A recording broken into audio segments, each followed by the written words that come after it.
आरक्षणाच्या मागणीसाठी मनोज जरांगे पुन्हा आक्रमक झालेत। अशातच येत्या 4 जूनपासून ते पुन्हा उपोषण करण्याच्या तयारीत आहेत। सगळे सोयरे आणि मराठा आणि कुणबी हे एकच आहेत। या मागण्या मान्य न झाल्यास ते आंदोलन करणार आहेत। 8 जूनला जरांगे पाटील नारायणगडावरती मराठा समाजाची बैठक घेणार आहेत। मराठ्यांची भीती लोकसभेच्या निवडणुकीत दिसली। आमच्या मागण्या मान्य नाही झाल्या तर विधानसभेत आम्ही सगळ्यांना घरी बसू असंही ते म्हणाले। उपोषण 4 जूनला आहे, 8 जूनला सभा आहे। उद्या आम्ही 1 वाजता नारायणगडावरती सगळे लोक पाणी करायसाठी चाललोय। तिथली काय तयारी कशी तयारी आहे या संदर्भात उद्या चाललोय आम्ही नारायणगडावरती। कशा स्वरूपाची तयारी काय तयारी झाली, कारण इथं अंतरवालीत आम्ही 170 मध्ये घेतला कार्यक्रम एकरमध्ये।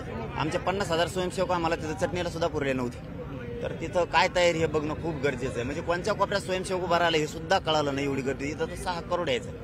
उद्या पाणी करायला चाललोय आणि त्यानंतर करू।